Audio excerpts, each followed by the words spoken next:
Preacher, Volume 8, All Hell's A-Comin', written by Garth, Ennis, art by Steve Dillon.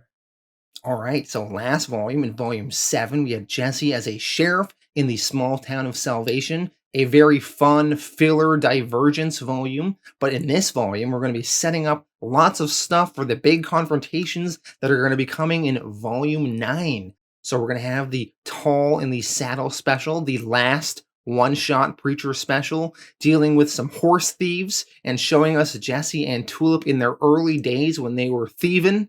Then we're going to have Tulip's origin and learn about her dad, and her dad's a really fun character. And then we're going to see Eugene Assface and his rock star career and see how that progresses. Then we're going to learn about the real Cassidy, which will really change your view on the character. So lots of stuff building towards that final volume. Next week, when I go through Volume 9, I'm also going to go over the TV show and my thoughts on that, as well as talk about the next projects I'm going to cover. But for now, let's go through Volume 8, All Hell's A-Comin'. Before we get to Preacher issue 51, we have to go through the final Preacher one-shot special titled Tall in the Saddle. Years ago, when Jesse and Tulip first started dating, they were young lovers just stealing cars. Jesse and Tulip were speeding away from the police. Tulip, she's topless, flashing the cops, trying to distract them. Jesse, he brakes and does a quick turn into the desert. The cop slams on his brakes and causes a pileup behind him. Jesse and Tulip, they're driving in the desert, continuing to get away from the cops. Tulip is licking Jesse's ear. She wants him right now. Tulip's friend, Amy Grinderbinder, she is also working with Tulip and Jesse on this job. She is driving a transport truck filled with all of these stolen cars that Jesse and Tulip collected. And they have to deliver this transport of stolen cars to this criminal named B.W. Langtree. The only problem is, Amy recruited this guy named Bobby, and Bobby is wimping out. Bobby's complaining, to hell with Jesse and Tulip. She's addicted to Grand Theft Auto, and he'll do anything for kicks. He's a total psycho, Amy. Amy calls Bobby a pussy, and Bobby starts crying, and he's messing up this $1 million deal they have, and Bobby's angry. He's not slowing down the truck when he should. Amy's warning him, dude, you gotta slow down. All of a sudden, he realizes that this truck he's driving is on a collision course to drive right off this upcoming cliff. Bobby gets scared and he jumps out the truck door. Amy, she moves over from the passenger seat to the driver's seat of the truck, and she's trying to stop this truck and save the cargo, but she doesn't think she's going to be able to stop it in time. Jesse and Tulip, driving in the car beside her, tell her you gotta jump. Amy, realizing she doesn't have many options, she jumps, and the transport truck with all the cars goes off the cliff. Amy managed to land in the convertible Jesse was driving though, and the three of them are all safe. But all those stolen cars are destroyed. The three of them are bummed. They just cost themselves $1 million. After some time passes, they are having a meeting with that criminal B.W. Langtree and his muscle. Those stolen cars were for him, and that was his transport vehicle that the three of them destroyed. So Langtree tells Jesse and the two ladies that they need to make it up to him by doing another job, square their debt. Langtree wants the three of them to transport some stolen horses. Jesse, he refuses. He can't abide by dealing in stolen horses. It just doesn't feel right to him. Langtree's goons, listening to Jesse not wanting to deal in stolen horses, they try to intimidate Jesse, so Jesse just beats the shit out of them, and Jesse tells Langtree to be smart and let it go. Tulip, Amy, and Jesse leave. Now, while this argument with Mr. Langtree was going on, there was a man in the distance that was watching this all go down through some binoculars. This man will come into the story soon. Jesse, Tulip, and Amy head back to a bar, and they mourn the loss of the $1 million they almost had, but they are all happy everyone is alive. The three of them all seem to be very good, close friends. Later that night, Jesse and Tulip make love a bit in their motel room and talk. Later on after that, Jesse's talking with Amy some more one-on-one. They're in the parking lot.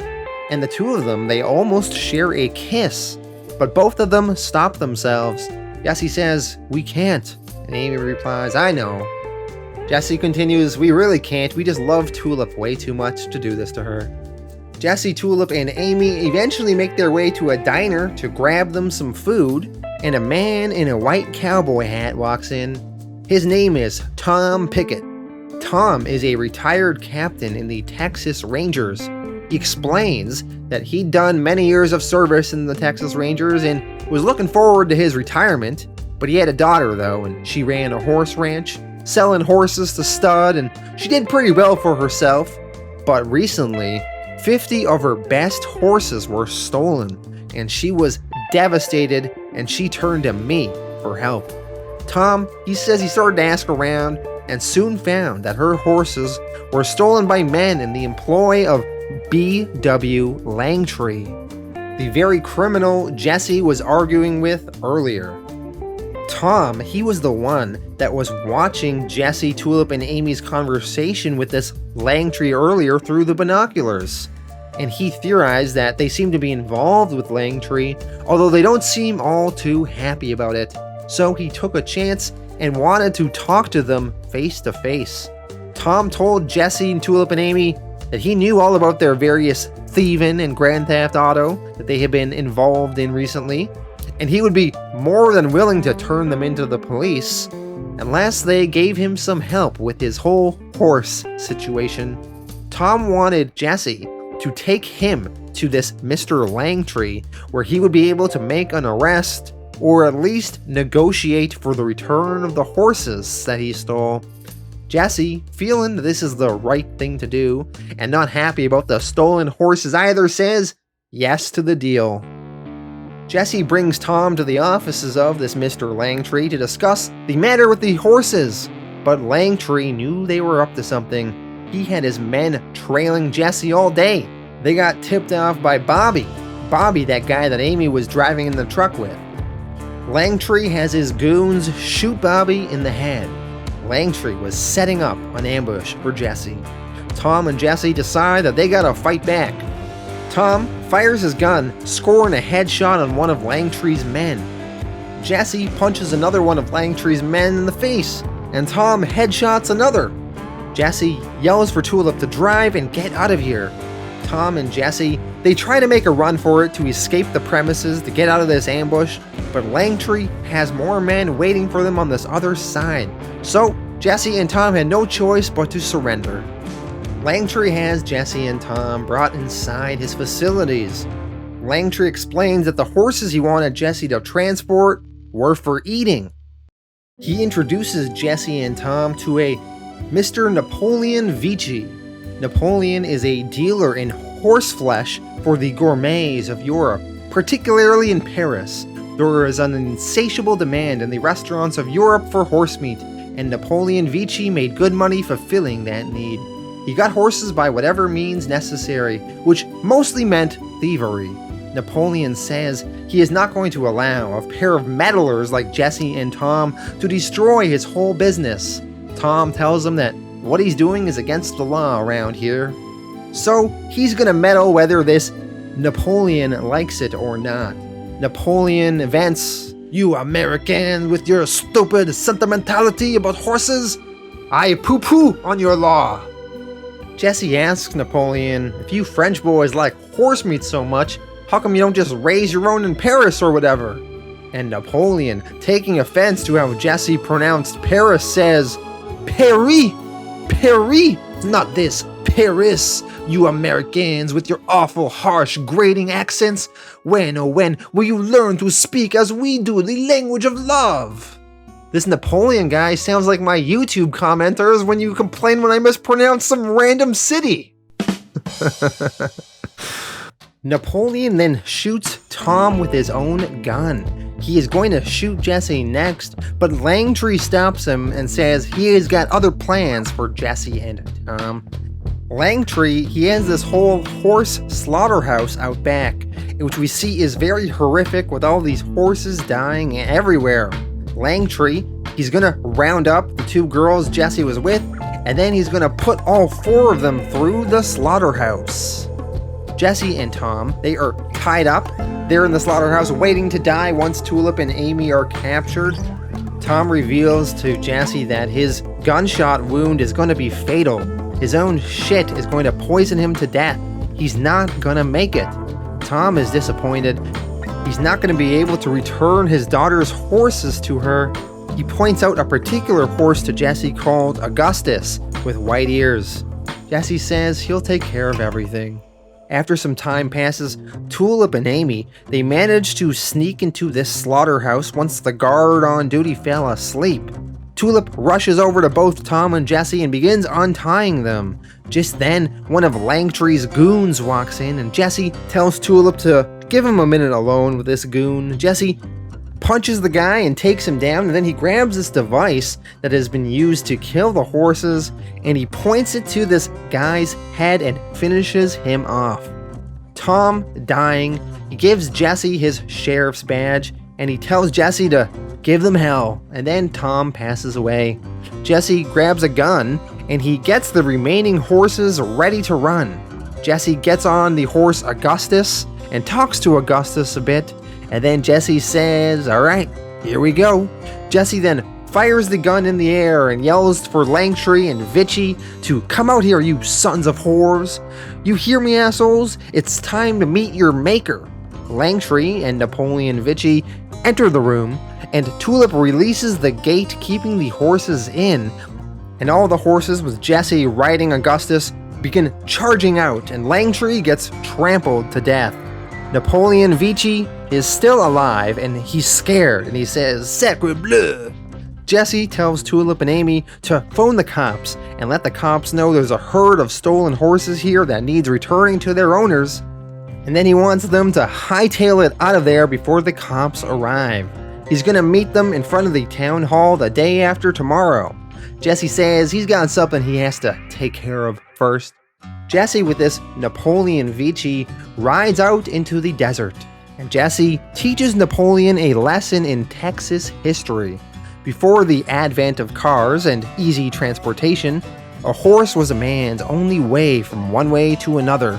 If you stole his horse, you most likely condemned him to death, alone out in the wilderness. And so, of all the crimes that could be committed, horse theft ranked among the highest, and there was only one punishment for that: death. Jesse leads this Napoleon out into the plains and strung him up from a hanging tree and hung him. Napoleon's face slowly turns purple and he shits himself while dying. Jesse, riding back into civilization, talking to his horse Augustus, asks Augustus if it is worth him risking his relationship with Tulip, whom he loves, for the possibility of having a threesome with her and her friend Amy, because, having two girls at the same time is a fantasy he's had since he was old enough to jerk off. Is it worth risking that relationship for the possibility of having the two of them in the sack at the same time? The horse neighs, and Jesse confirms, yeah, it's not worth the risk. Issue 51, Freedom's just another word for nothing left to lose. Tulip is still shacking up with Cassidy. She has been with him for 6 months now after thinking that Jesse has died. Until one morning, this morning, she decides that enough is enough. Tulip, she woke up, she reached for the Valium that's normally by her bedside, but there was none left. She searched the bathroom cabinet for some, still none. Then she decided, you know what? I don't need this shit. She takes a hot shower, she gets dressed, and she prepares to leave Cassidy for good. Cassidy wakes up and asks her, "What are you doing?" And Tulip says she's leaving. She's had enough of this shady life of motels and takeout and tranquilizers, and she's sick of Cassidy and the scum he calls his friends. She says, "I don't need it anymore. I'm gone." Cassidy tells her, "Like hell you are. What about Star?" Tulip says Star couldn't give a shit about us with Jesse gone. Cassidy argues that he took care of her, and Tulip says, "You've been keeping me bombed out of my head so I won't see how pathetic it all is. All so you get to keep what you've wanted all along, me." Cassidy argues, "You asked me for that stuff, remember? I never forced it down your throat." And Tulip says, "Yeah, I took the pills and I drank the vodka and I asked for them." But then you just left them lying around, so every time I looked for more, they'd be right there. And by the time I didn't need them, I wanted them anyway. You looked after me for 6 months, alright, but bad news. You got so messed up yourself, you forgot to stock up on Valium. Cassidy, standing in front of the doorway, says, "No way are you walking out on me." Tulip points a gun at Cassidy. Cassidy says, "What are you gonna do to me?" And Tulip says, "It's a big bullet. It'll knock you clean out the door into the sun." Cassidy attempts to talk Tulip down and calm her, but Tulip says, "You don't get it, do you? This isn't the useless, druggy bimbo you've been having sex with for the last 6 months. The one who stops crying and does what she's told as soon as she gets her pills. This is Tulip." Cassidy tells her, "Don't you make me take that freaking gun away from you." And Tulip replies, "Cassidy, really? This is me." Cassidy doesn't back down, so Tulip blasts him through the motel door with her gun. Cassidy falls over the railing and into the parking lot, right into the sun. Cassidy runs for his life and dives under a truck into the shade. Tulip gets in another truck and drives off, making sure to run over Cassidy's exposed legs beneath the truck before she leaves. Tulip, she drives on. As she finally makes it far enough away from Cassidy into the desert, she pulls over and cries and says, "I'll always love you, but you're gone," referring to Jesse. We will now learn the origin of Tulip and her life growing up with her father, a man named Jake O'Hare. So we're jumping back in time. Jake O'Hare, Tulip's dad, is drinking in a bar with his friends while his wife is in labor at the hospital with Tulip. Now, back in those days, men didn't really go into the hospitals with their wives for the birthing. They sort of just dropped the wives off at the hospital and then picked them up later once the baby was born. Oh, what an age to live in. Jake O'Hare was convinced his wife would have a son, and he is telling all his drinking buddies that he even has a name picked out, John William Grady O'Hare. The idea that she might have a daughter hasn't even entered his mind, as he is such a man's man. When one of his friends asks, "Yeah, but what if she has a girl?" the entire bar erupts in laughter. Jake dismisses the thought, but he does say his wife mentioned some flower names, if you can believe that, for the girl.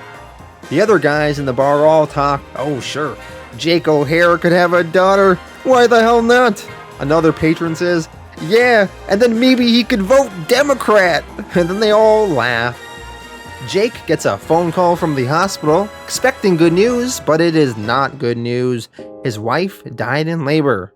Jake tells his friends in the bar, "Damn wife died, damn baby's a girl," and they all say, "Damn."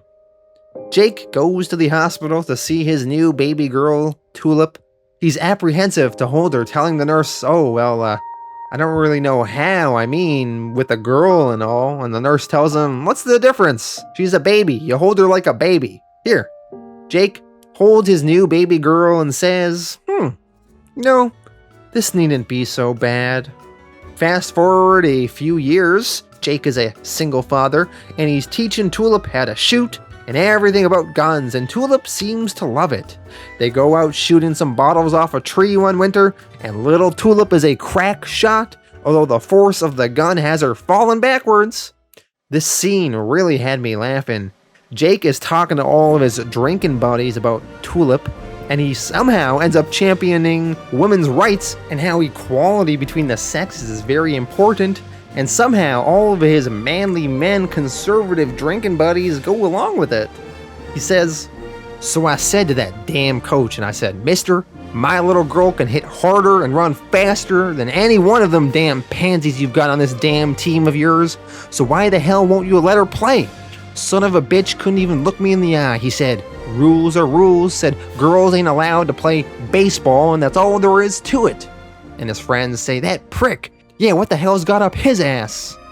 And Jake continues, "Just about broke her little heart. I tell ya, boys, if a girl can't do the things she wants because of some stupid rules, if she ain't got the same choice as fellas do, hell, if we ain't really got real, genuine equality between the sexes, then there is always going to be something seriously wrong with this great country of ours." And all of his drinking buddies say, "Yeah, goddamn right, you said it, Jake." And there is one friend in that bar that is just puzzled, and he says, "Huh?" Now, Tulip, she didn't really get along well in school with all the kids. The girls didn't like her because she was into boy things like action movies, and the boys didn't like her because even though she liked action movies, she was still a girl. When the boys tried to ambush Tulip on her way home to take her comic books and candy, she assaulted one kid with a baseball bat. When Tulip's dad got called down to the office because Tulip assaulted this kid with the baseball bat, he argues, well, hell, can't you at least get her on that damn team now? I mean, how about that swing, huh? Tulip and her dad were really close. He would defend her to the teachers, he would encourage her in whatever she wanted to do, and at night he would read her highly inappropriate stories for a little girl all about World War II battles and the like. Tulip seemed to love it though, and love her dad. Issue 52, Even Hit Girls Get the Blues. Continuing Tulip's origin, Tulip and her dad were on a hunting trip, and Jake had to go out into some bushes to take a dump, and some other hunters mistook him for an animal and shot him in the head dead accidentally. So Tulip's dad died. Tulip's aunt sold the dad's house and all of his stuff and sent Tulip to a fancy high school with all the money. At that fancy rich kid's school, Tulip met her soon-to-be best friend, Amy Grinderbinder. Amy was the richest kid in school, and Tulip was the smartest. They quickly became great friends. Amy felt most of her other friends were just friendly with her because her dad is so rich, and Amy liked that it didn't seem that Tulip cared about any of that. Amy decided to give Tulip a makeover and told her that she was beautiful and invited her to a frat boy party she was going to. Tulip was not really interested in going to this college frat boy party, but she did anyway. In Amy's truck on the way to said party, Amy shows Tulip her gun that her dad gave her to keep her safe from perverts. Tulip tells Amy that she hates guns ever since what happened to her dad. Amy apologizes. At that frat party, both of them do a little bit of drinking. Tulip's not really having a good time though, and she tells Amy that she's gonna go get their coats, and then the two of them are gonna leave.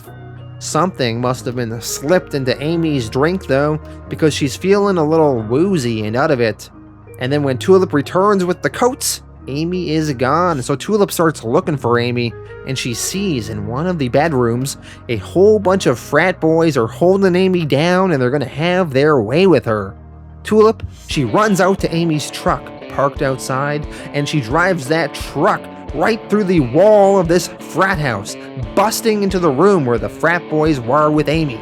Tulip then steps out of the truck and fires that gun Amy showed her earlier into the air.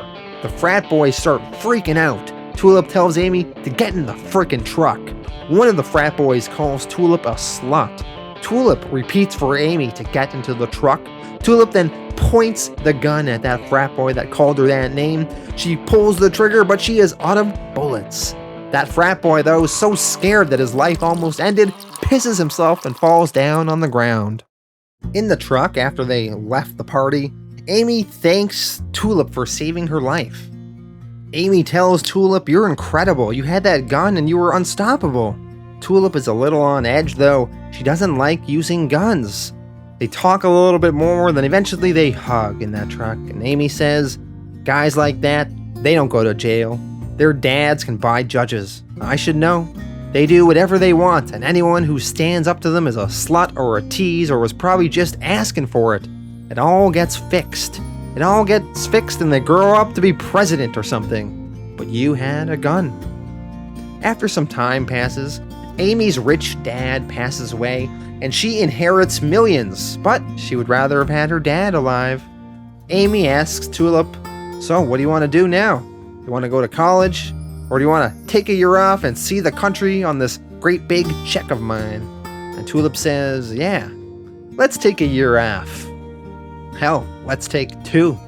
And with that, Amy and Tulip were traveling about, and eventually Tulip met Jesse, and the rest is history. Back in the current day, Tulip has now escaped from Cassidy and has driven to her friend Amy's place all the way in New York City.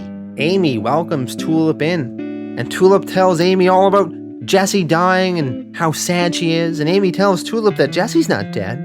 She explains, I don't know what happened in Arizona, but Jesse called me about a month after all that. Right after you did, in fact, that time when you sounded so weird. And then he called me again 3 days ago from Texas.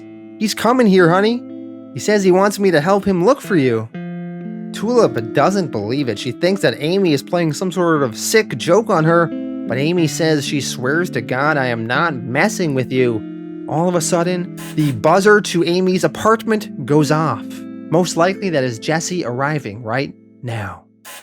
Issue 53, Too Dumb for New York City and Too Ugly for LA. Now we are going to get filled in on Jesse's journey from leaving the Texas town of Salvation, where he was in volume 7, up to New York City to see Amy, so Amy can help him find Tulip. So Jesse, he is driving with his dog Skeeter, and he's going to pick up various hitchhikers along the way. First hitchhiker Jesse picks up is a man named Tom Coos. Tom and Jesse get to talking. Tom explains he's a male porn star. Tom never expected to be a porn star, but he was discovered in a men's room by the director of several well-received films like Hershey Highway 1, 2, 3, and 4. And the man thought that Tom would be perfect for his next big project, and that's how Tom got his big break.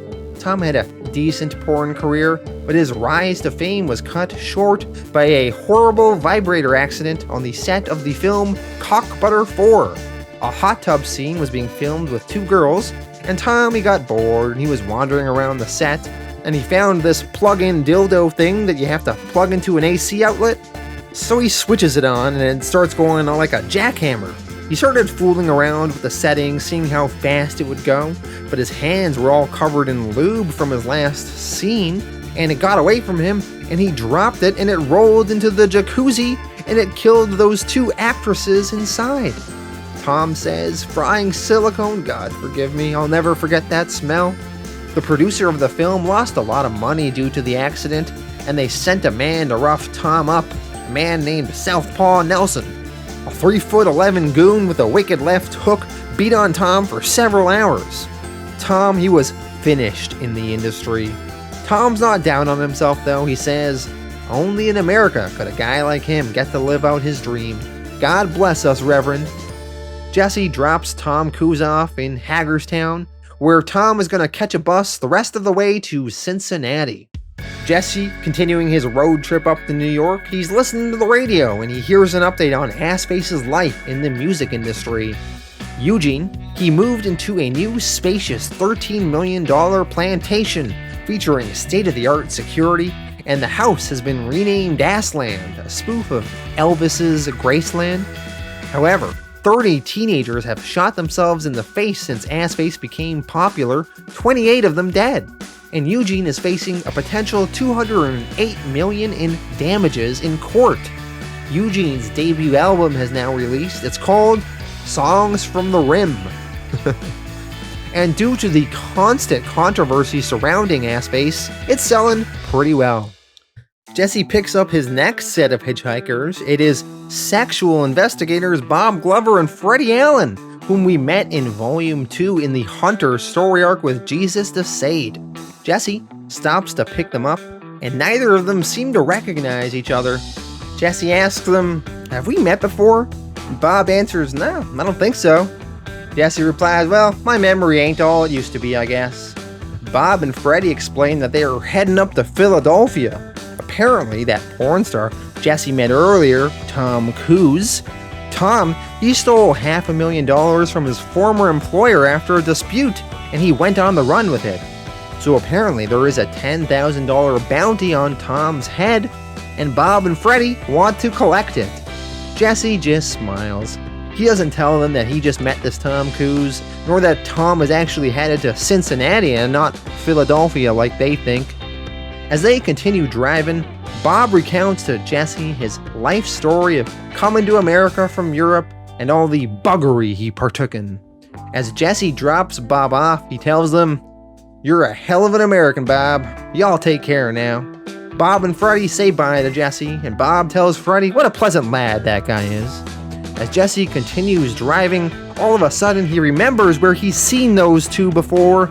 He says it was in San Francisco at that damn party.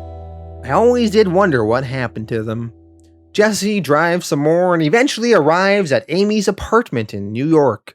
He buzzes for Amy to let him in, and Amy surprises Jesse by telling him, "Jesse, get up here now. She's here."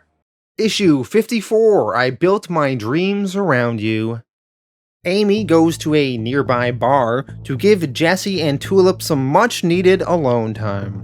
Jesse and Tulip, they are reunited, and it feels so good. They are making love and catching up. Eventually, their conversation becomes somewhat serious. Tulip tells Jesse that she was in hell without him. She asks Jesse, "Why weren't you killed when you fell out of that plane? What have you been doing? I mean, it's been months and months. Jesse, where have you been?" Jesse explains how he saw Tulip and Cassidy together, and that just killed him. It just reached into him and pulled out his heart.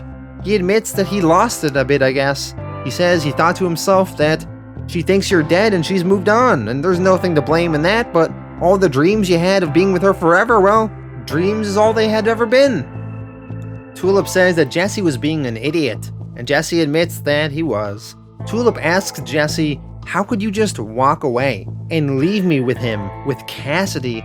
Why did you leave me with that evil monster?" And Jesse, he's confused. He says, "Tulip, Cassidy ain't... Hell, I ain't exactly sure what I think of him right now, but he ain't no monster." And Tulip replies, "You mean you don't know? How could you not know? The way he is, the things he did?" And then it dawns on Tulip.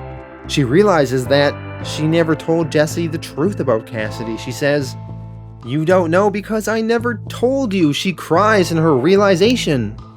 Tulip spends some time filling Jesse in fully on Cassidy and everything she knows, and she tells him, "It must be hard for you to believe this about him." And Jesse says that he believes Tulip. He tells her, "No, honey, if you say it's true, it's true." Tulip explains that she was going to say something in New Orleans, but then Cassidy wasn't gonna come with us, and I figured, fine, my problem's solved. But then he came with us after all, and he begged me for a last chance, and I just couldn't tell you and wreck everything. I was so stupid. Jesse replies, "You couldn't have known in a million years. I was stupid. I should have pulled my head out of my ass and walked right in that diner and got you away from him. Instead, I messed up and you went to hell, and for 6 months." Tulip doesn't want to talk further about it. The two of them hug. Jesse and Tulip, they go for a walk outside in the snow, and Tulip, she throws a snowball at Jesse, and Jesse is shocked that Tulip wants to have fun now, after everything she's been through. And Tulip explains, "Of course I want to have fun. Why wouldn't I? This is me. Do you really think I don't know how bad things are? I'm the one that happened to, Jesse. Of course I know. I've been through the worst time of my life. It was a nightmare. It messed me up in all kinds of ways, and I'm sure it's gonna cause problems between you and I, stuff we are gonna have to work out, but I woke up from a nightmare 3 days ago because I realized with absolute certainty that I would not let it destroy me. So if I want to go out and play in the snow, I'm gonna go out and play in the snow. I don't let bad things stop me from doing something I've loved since I was 2 years old. But you have to chew things over and brood and brood and brood and think dark, iron-bound thoughts until you're just eaten up by your troubles. You torture yourself. I saw you starting to do it. You were over there with this deep, soulful look on your face, trying to fit all this shit we've had thrown at us into that what's a man's gotta do mind of yours. And I thought, my God, I cannot imagine anything funnier than getting him in the face with a snowball right now, this second." The two of them then commit to each other that they are going to work things out. And Jesse admits, "'Cause living without Tulip ain't really living." And Tulip says, "And that's why we're gonna make it, Jesse." As they continue walking in the snow, Tulip tells Jesse, "You know what this is, right? Snowing like this on the streets of New York? It's our fairy tale." And the two of them kiss in the snow, and we see the snow blowing around them as they embrace. Issue 55, Harbinger. We check back in on a character we have not seen for a while. Not since Volume 2, Issue 17. It's a character a lot of you may have forgotten about. Agent Hoover. Jesse, using his word power, told him to count to 3 million grains of sand, and Hoover kept losing his place and having to start all over again. Well, Hoover, finally, after months and months of doing this, has almost finished.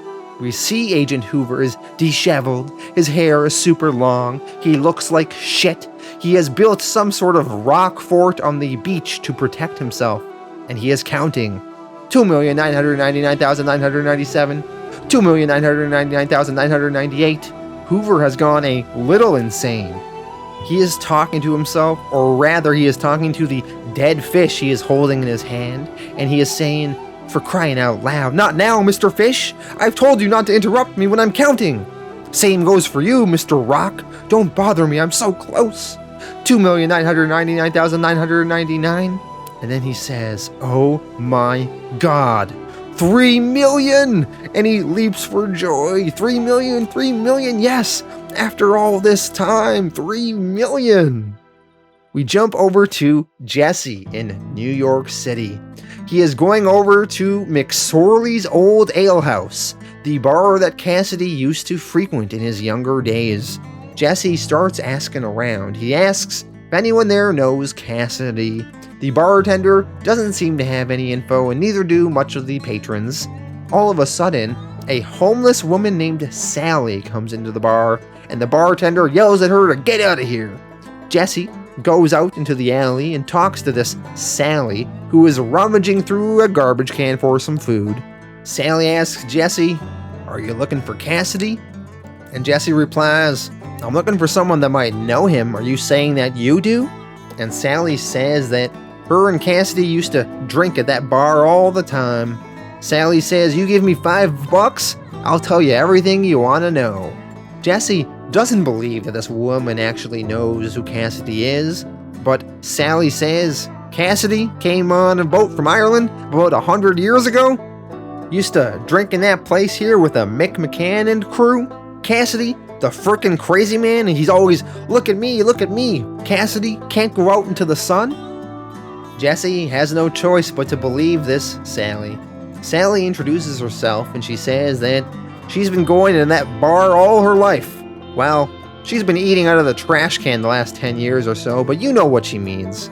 Sally asks Jesse, what is it he wants to know about Cassidy? Let me guess, he told you a bunch of stuff about himself, and then you found out what a son of a bitch he is now, and you want to know the truth, right? And Jesse says, right. And Sally explains, he gets you to love him, and then he stabs you in the back. And you love him so much you don't believe that he did it.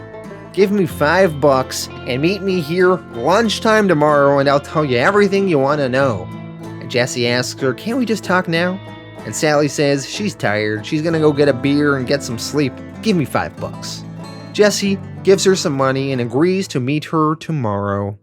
Now, while Jesse has been searching for Cassidy, Herr Starr is at the airport with Featherstone in San Francisco. Some higher up in the Grail is coming all the way from Le Sainte Marie to investigate the Monument Valley thing and everything that's been going on. Starr, he's not worried though. He's the Allfather, they can't touch him. Featherstone asks, I didn't think there was enough of the Grail hierarchy left to cause you any real trouble. And Starr says, there isn't. As this lackey from the Grail will soon learn. Now there is a funny scene where Starr and Featherstone are on a walkway in the airport, and there's an old woman blocking their path, and she's just standing there. And Starr, ever more frustrated and impatient, yells at the old woman saying, it's a moving walkway, Granny, not a moving standway. Moving walkway, walkway. And he chases her as she starts running down this path. Starr and Featherstone arrive at the gate to pick up this higher-up in the Grail who is here to investigate Starr. And Starr sees who the man is. It is Eisenstein. We met him in Volume 6 in the One Man's War special. He is the bureaucratic soul of the Grail, and he has been around for a long time. Eisenstein says hello to Star and gives him a false sense of respect, saying, "Blessed are we, All-Father Star." Eisenstein has to collect something before they leave the airport. Star, talking to Featherstone, is worried. He says, "How can that guy still be alive? He looked about 100 when I met him." Star fills Featherstone in and tells her that Eisenstein is the man who initiated him into the Grail. Half of everything he knows he learned from him.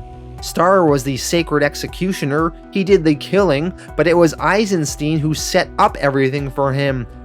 Eisenstein gathered the data. He knew everything. It was thanks to him that Daronique's grip on the Grail was absolute.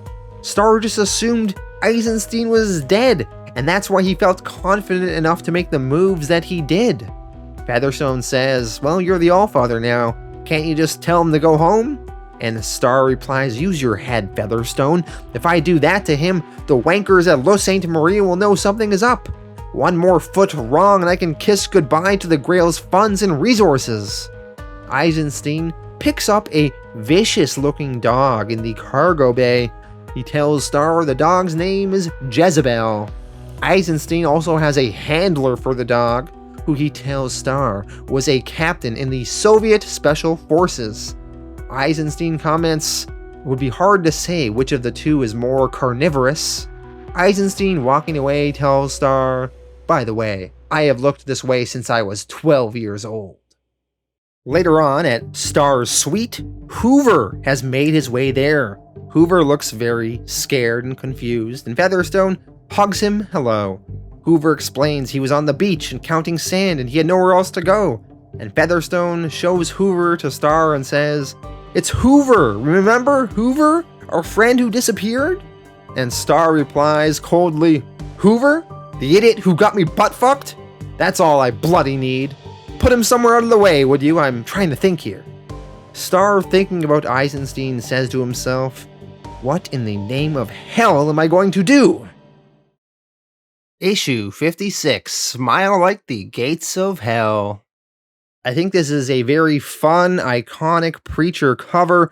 Feel free to pause the video and see if you can remember all the characters from past issues on this page. Hoover, he is explaining to Featherstone his various ordeals. He says, "Well, I built a little fort, and after a couple of months I figured it out. I could live in it, and the fish would get caught in it at low tide, and I wouldn't have to eat quite so much seaweed, and the wind couldn't blow the sand away, and I could count." Featherstone, taking care of Hoover, feels bad for him. She fixes his tie and gives him a hug. Hoover asks how she's been, and Featherstone says that she's been busy helping Herr Star. He's had a couple of odd moments, but nothing that irrational. At that very moment, we see Herr Star destroying his computer, cursing it. He tells Featherstone that Eisenstein has hacked into the computer to get information against him. Star asks her, "Was there anything on that computer that Eisenstein could use against me that I should know about? Don't tell me you aren't stupid enough to keep sensitive data on that goddamn thing." Featherstone replies, "No, I wouldn't have. Except... oh god. Except for Eddie Peck." Featherstone explains that Eddie Peck was a Grail commando, a soldier who went where the Grail sent him, and during a raid on the house of Jesus de Sade back in Volume 2, Peck was badly injured. He lost one eye and his spine was sheared by a bullet, leaving him a paraplegic. His kidneys failed and he was put into long-term hospital care. Featherstone thought that such injury in the service of the Grail should be compensated, so she paid for him to have the best treatment possible. Star tells her, "You should have killed him, Featherstone." If this Eddie Peck talks, Eisenstein will be able to put together the entire scheme. Now we see this Eddie Peck is in a hospital room, and Eisenstein is there and is questioning him. And Eisenstein tells Peck, "Whatever you do, don't look around." Peck says, I can't feel. And Eisenstein continues, "Local anesthetic, don't look around. You mustn't look around. You are a strong man, Mr. Peck, ex-military, you do not break easily. For my part, I am old. I have seen 1,000 tortures. I have neither the time nor inclination for extracting information under agonizing duress, word by painful word. I simply want my questions answered without hesitation, without even the hope of resistance. These are my twilight years, so a conversation, then my questions. While they are talking, Eisenstein keeps reiterating, no, don't look around. You can't look around. And he keeps talking to this Edward Peck. He's talking to him about the Russians and their military and how cold and efficient they are. And as he is talking, Eisenstein keeps saying, don't look around. We see the dog Jezebel at the foot of the bed. Eisenstein reiterates, don't look around. But then he finally says, you can look now. We see Eisenstein's Russian bodyguard is chewing the hand of this Edward Peck, and the dog is just being pet politely by Eisenstein. Eisenstein says, now about those questions. We have a quick check-in with Assface now. We see Gene Sargent is reading a Time magazine with Eugene on the cover. Eugene has a shirt that says, kiss my face. In the magazine, we see a title of an article called Storm of Controversy, Falwell Told to Eat Shit and Die by Assface. So Gene Sargent appears to be purposely starting rumors and controversy as a way to keep Eugene relevant and continue to sell more records. We see Assface's single, My Heart Will Go On, is number 3 right now. Gene says that won't do. He needs it to be number 1. So he gets on the phone with the Vatican and is going to stir up some more controversy. We jump over to Jesse. Jesse is meeting with Sally the next day, and she is telling the story of the real Cassidy, the stuff that Cassidy doesn't share about his life. She admits that Cassidy was funny and crazy and charming and lucky. He always knew just what to say. He was the nicest piece of shit she ever met. Sally, as she's talking to Jesse, seems in pretty bad shape. She spits out a tooth. Jesse's worried for her. Sally says, relax, it happens all the time. Sally says she knew Cassidy around the time that Cassidy lost touch with his old friend Mick McCann, but McCann introduced Cassidy to all these various lady friends of Sally's, all of which Cassidy took advantage of. Now, the war was on at the time, World War II, and the girls were working in the factory and they were making a lot of money, and Cassidy borrowed a lot of money. We see Cassidy's arms around these 2 girls. The one on the left is named Joni, and the one on the right was named Gilly, or Hildy. Sally can't remember for sure. We're gonna go with Gilly, though. Cassidy became this Gilly's boyfriend. Gilly was a girl from Iowa who had the misfortune to fall for Cassidy. She gave him a place to stay and money from her paycheck. His requests were always so small and so reasonable at first. A little extra money here and there, and she was slowly pulled into Cassidy's world of drugs and addiction. Cassidy, he would borrow money off of her and use it to buy drugs and shoot up, and over time, Cassidy tried to get this Gilly to give him even more money so he can continue to buy even more drugs. And Gilly explains to Cassidy that she already gave him all the money from her last paycheck. Gilly, thinking on it though, says, there is my savings, I guess. And Cassidy says, yeah, why don't you go get your savings out tomorrow morning, soon as the bank opens?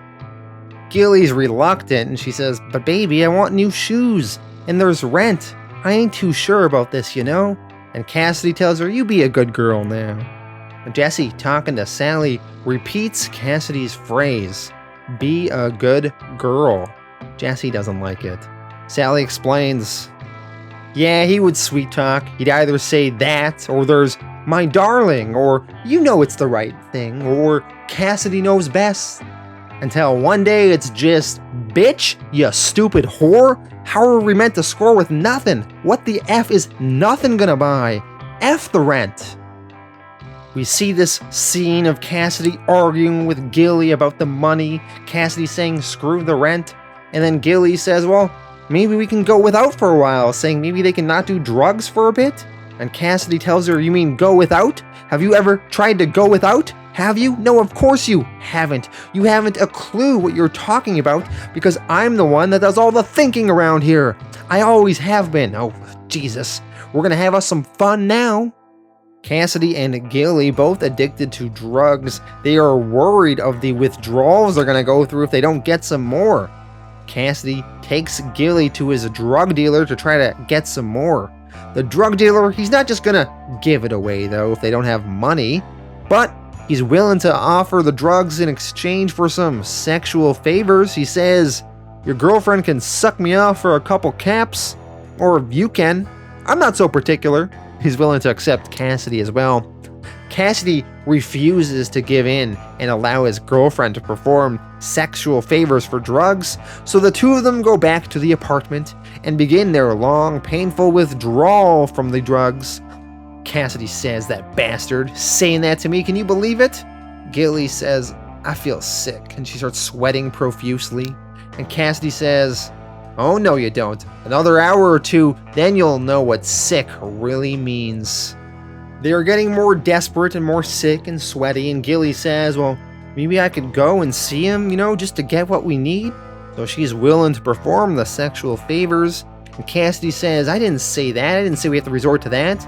And Gilly replies, well, maybe you could? Saying maybe Cassidy could perform the sexual favors? Gilly quickly sees Cassidy's reaction to this, and she says, I didn't mean it. And Cassidy smacks her so hard, not realizing his own strength, he accidentally breaks her jaw. Cassidy then runs away. Sally tells Jesse, the story gets worse. Give me $5 and meet me here at lunchtime tomorrow. Issue 57 of The Irish in America. We see Agent Hoover is daydreaming about how much he loves Featherstone. Featherstone is daydreaming about how much she loves Star. And Star is just thinking about how much shit he is in. Star tells Featherstone to get on the phone and hire some mercenaries. They are gonna kill that bastard Eisenstein. We see the various assassination attempts on Eisenstein that Star tries to carry out and are not really going the way Star would like. A hitman sniper aiming at Eisenstein gets shot in the head by Eisenstein's Russian guard. Star says, shit. A hitman carrying a bomb and a bouquet of flowers tries to get into the hotel room Eisenstein is staying in, but the Russian guard closes the door and doesn't let the guy in. And the hitman, realizing that the bomb and the bouquet is gonna go off soon, is screwed. Star says, shit. Star hires two hitmen to swing in through the window and try and kill Eisenstein that way. But Eisenstein's Russian bodyguard and his dog, Jezebel, are there to take both those hitmen down. Star says, shit. Star gets a phone call from Eisenstein eventually. Eisenstein phones Star and tells him, you will be pleased to hear I have completed my research. I would like to discuss my conclusions with you over breakfast in my suite, 8 o'clock sharp. All Father Star. We see things are about to take a turn for Eugene. He is with some ladies in a bathtub, drinking champagne and motorboating them, when Gene Sargent interrupts and gives Eugene a cell phone. It is a reporter that wants to talk to Eugene. The reporter wants to ask him about the latest controversy and how he feels to be condemned by the Vatican. And what was it that prompted him to call the Pope and tell him to kiss your ass in the first place? Eugene is surprised. Gene Sargent, clearly the one responsible for this. Later we see outside of Eugene's mansion in Assland, a group of protesters have gathered. They are not happy with Eugene disrespecting the Pope and have various signs against him. And they are chanting, wipe the ass, wipe the ass. Eugene is wondering what is going on, and Gene says, oh, it must have just been a misunderstanding. But the good news is your single is back at number 1. Back over to Jesse and Sally. Sally continuing the story of Cassidy. Sally says that this Gilly, she healed up and she went back to Iowa with all of her big city dreams in shreds. But before she left, she told Joni and Sally everything about Cassidy and how awful a guy he was. Now Cassidy, he disappeared for a bit, But when the war ended and everyone was happier than they've ever been, Cassidy returns. He looks as happy as ever, he looks clean, he somehow has money to spare now, and he says to everyone, "How are yas?" Now Joni, despite what happened with her friend Gilly, she let herself be seduced by Cassidy. Cassidy had money to burn and she helped him burn it. And a couple of weeks went by and Joni said, "Gilly, she must have been making that stuff up with the smack and everything." And pretty soon one thing led to another. By the end of 1945, they were engaged and they were both raging heroin addicts. One night, Joni was desperate for drugs and Cassidy was out for the night, and she knew he was scoring drugs somehow, but she didn't know how because he had no more money. But she knew he was. Well, she went to go see Cassidy's drug connection to see if she can get some drugs for herself, because if she didn't, she felt like she was going to die. She rounds the alley and she sees Cassidy blowing his drug dealer for a hit. The drug dealer says, "Oh, I guess you two know each other? Oh, Cassidy, I forgot to tell you, I'm all out tonight." And he leaves, and Cassidy says, "No!" Cassidy, in that alley, yells at Joni, yells at her and tells her to F off. Joni is crying, but then Cassidy, sad and weak, says, "Help me," to her. And Joni did help Cassidy. She dragged him back to their apartment before sunrise, saving his life. They were both lying in their apartment, going through withdrawals. Cassidy tells her he just needs a wee bit. He's not referring to the drugs, though. He just needs a wee bit of her blood to make him strong again. Joni, scared, gets up and backs away. Cassidy tries to climb over her. He's telling her, "It's just a drop. I can score then. I'll be strong enough to go out and get all the junk we need. Come on, you selfish bitch." Joni opens the curtains and it burns Cassidy. Joni then runs away and hides, and she never saw Cassidy again. Sally says she found the Joni and she put her on a bus herself to make sure of it. Sally eventually decided to go see Cassidy just to see if he was okay. Now we see Cassidy was still in that same apartment and he was eating rats and he was sick. His hair was falling out. Cassidy, seeing Sally, asked for just a little bit of her blood. And Sally, she ran all the way to Penn Station, and she was still smelling him when the train got into Boston. Sally says she ended up seeing Cassidy again 10 years later by random chance. Cassidy definitely looked more healthy, and Cassidy, seeing Sally, told her, "How you doing, Sally, darling?" As if nothing happened. So Sally told Cassidy, "Go screw yourself, Cassidy. You're so full of shit. You with your smile and your jokes and your stupid Mick accent. You think that makes you romantic? You think you're this charming rogue or something? Who the F do you even think you are talking to me? You let loose hell on earth, and now you're going to pat the world on the back and buy it a drink and everything will be alright?" Sally says she saw the look on his face. Nobody had ever talked to him like that. Nobody called him on all of his bullshit. He didn't even know it was bullshit. Cassidy, he just said something, but she just walked away, and that's the last time she ever saw him. She says she cried her heart out that night.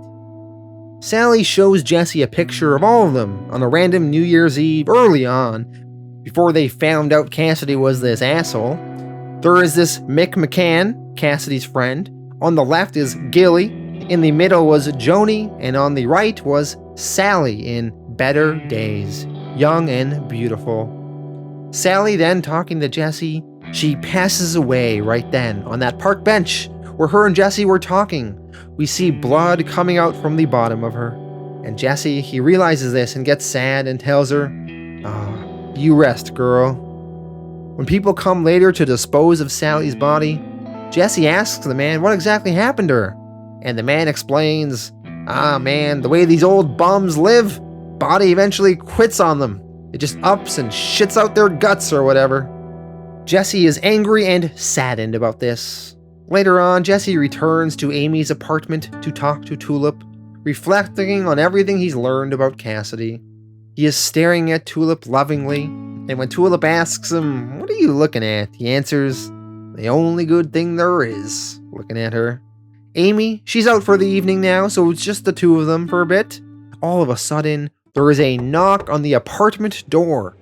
Jesse opens it, and there is Cassidy in the flesh to greet him. Issue 58, dot the I's and cross the T's.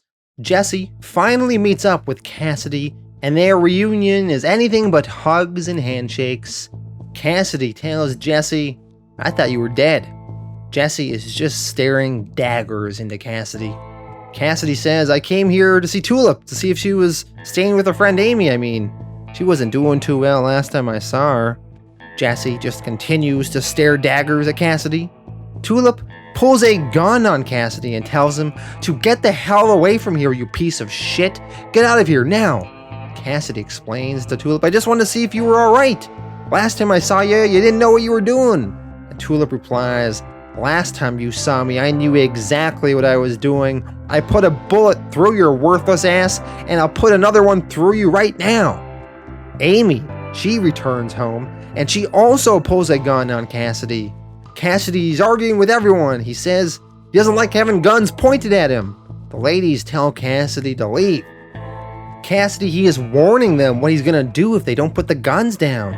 The ladies reply, "Oh, poor baby." He continues, "I'm warning you here."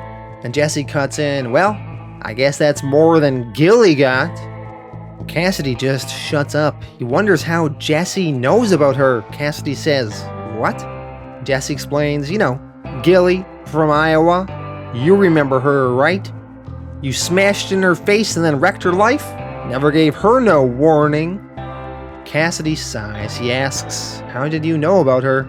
And Jesse answers, "It doesn't matter." Cassidy says he never would have done anything to hurt Tulip. And Jesse tells him, "You're an animal that thinks it's a man." Cassidy, he goes to punch Jesse, and Jesse catches Cassidy's fist, stopping him. And Jesse tells him, "This isn't the time or the place. What is it you want exactly?" And Cassidy answers, Can we just go somewhere and talk and have a drink or something like we used to?" And Jesse replies, "Well, I ain't too inclined to talk to you right now. And I got some things I gotta do. There's a bar in San Antone called Hondo's, a couple blocks from the Alamo. I'll be there in 2 months from tonight. We'll talk then." So Jesse, he is setting up a confrontation with Cassidy that will go down in the final volume. They shut the door on Cassidy, and Tulip asks if Jesse is okay. And Jesse replies, "Can one of you drive me to the hospital, please? I think I broke every bone in my hand." When Jesse caught Cassidy's fist moments earlier, Cassidy, he is so strong because of his vampire power. Jesse acted like it was nothing to him, but in truth, Cassidy broke Jesse's hand pretty bad. We jump over to Eugene at his mansion in Ashland. Protesters are still picketing outside. Inside, all of his people and hangers-on are taking all of Eugene's stuff. Eugene runs to Gene Sargent's office, and Gene left Eugene a note. Feel free to pause the video and read the note if you wish. Essentially, Gene Sargent exploited every penny he could from Eugene, causing controversies to boost record sales, but he's taken Eugene as far as he could. With multiple class action lawsuits threatening to empty Eugene's bank account and the public turning on Eugene, there were no more depths to which Gene Sargent could sink. So Gene decided to disappear to a discreet island nation with all the money of Eugene's that he could.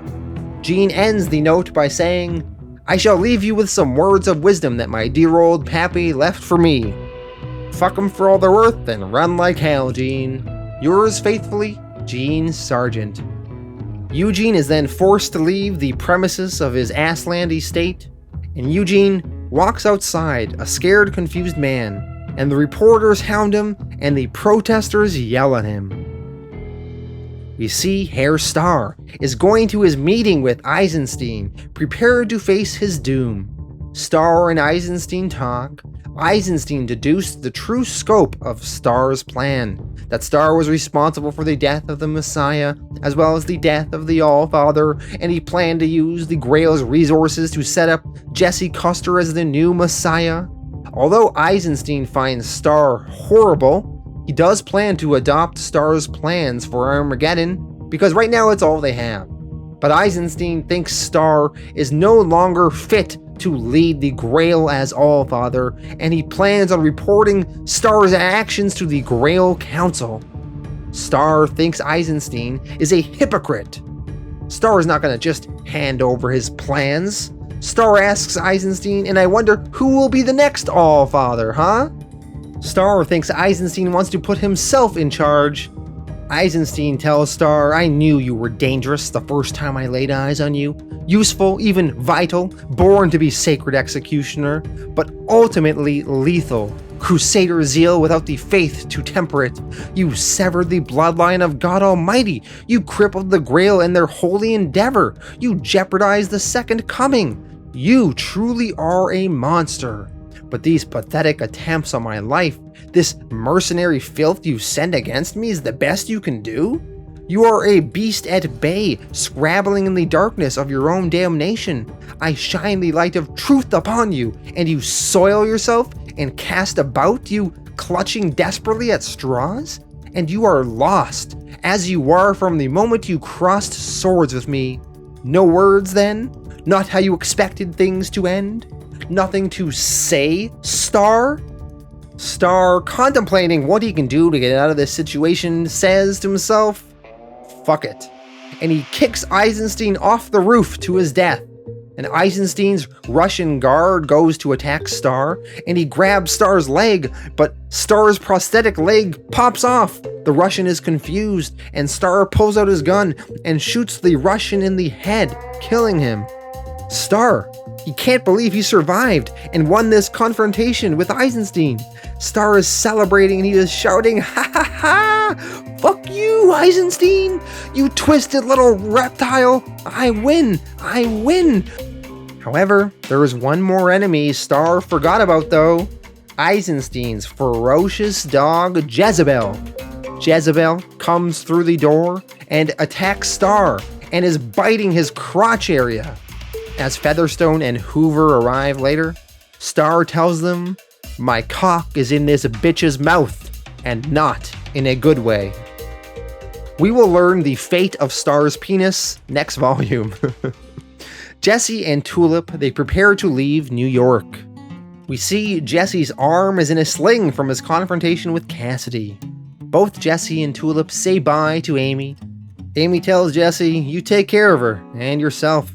And you come back and see this old maid when you got this craziness behind you, okay? Jesse kisses her on the forehead and says, goodbye, Amy, darling. As Jesse and Tulip get in their car, Amy comments to herself, I wish I was going with you. I wish I was one of you. Either one. She really does love both of them so much. We jump to Johnny Lee Wombat. What? Johnny Lee Wombat? He has some sort of radio device that is able to pick up transmissions from the astronauts in space talking to NASA in Houston. Remember, Johnny Lee Wombat wrote fuck you in the desert hoping the astronauts would see it. So we see in space the astronauts are flying over the Earth talking to NASA, and the one astronaut says, got all the pictures we need, Houston. Now scanning south of the valley area. I gotta say, the view up here is truly something. Kinda makes you feel humble up here, gazing down on all that beauty. Hell, it's times like these you think, if we could just forget our differences and pull together, if we could remember that we are one people inhabiting this one small planet. And then after some time passes, the astronaut continues, Jesus Christ, Houston, you're never gonna believe this! Some dirty motherfucker wrote, and then it gets cut off. And that is the end of the volume, and we see Johnny Lee Wombat running through the desert with his arms in the air celebrating. All right, so that was volume 8. Let me go through my thoughts. We had the Tall in the Saddle storyline, which was fun. These horse thieves. I like the ending where Jesse brings that French guy into the middle of the desert and hangs him from a tree, very reminiscent of an old Western, so that was good. Although it was a very much a filler story, and it wasn't as good as the Salvation filler story we had in volume 7. So ultimately, I think it was a little bit unneeded and not that great to be in this volume. We had Tulip leaving Cassidy in a very powerful confrontation between the two of them. Lots of arguing going on. I liked Tulip finally standing up for herself and making a decisive decision to leave Cassidy, so that was really good.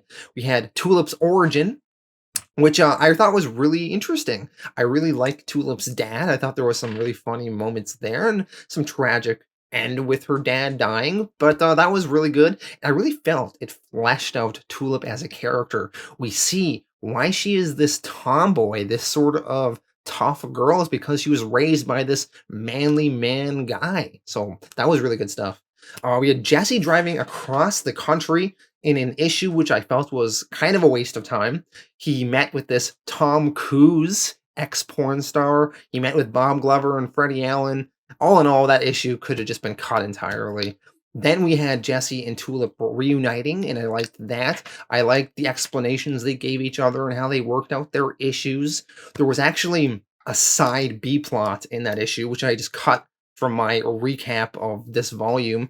It dealt with Amy Grinderbinder talking to this bartender named Joe Soap, and it was all about this Joe Soap guy and how he got accidentally chemically castrated because the police confused him for someone else.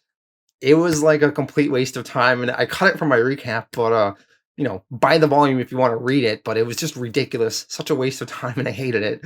So there's some filler stuff in some of these issues. We had Assface and his rock star career kind of crashing and burning, and Gene Sargent screwing Assface over, and I thought that was very interesting. And yeah, we'll have to see what happens with Eugene in the final volume. We had the stuff with Hairstar and Eisenstein, which I thought was really fun. Eisenstein, he's a good sort of guy for Hairstar to try and outsmart and outwit, and Hairstar wins in the end, but of course, the dog destroyed his genitals. So it's always fun when Hairstar gets mutilated some more, and we'll have to see what happens with Hairstar in the final volume. And then the big part of this volume was Cassidy's past, and seeing the very dark side of Cassidy, him doing all these drugs and destroying these women's lives and beating them. And that was all very fascinating, entertaining, interesting stuff. Now, I like how Garth Ennis makes us really struggle with liking Cassidy, because we, the reader, like Jesse, love Cassidy, and we want the best for Cassidy, but yet we get disappointed because Cassidy does all this horrible shit, and we find it really hard to like him. So I like how we are conflicted about Cassidy, just as Jesse and other people in the book are conflicted about Cassidy. So that's pretty good writing stuff there. All in all, I thought this was a good volume. I'm going to give it an 8 out of 10, and it sets up quite a lot of stuff that will pay off in the final volume, Volume 9. Thank you all for watching, and I will be back next week to conclude this series.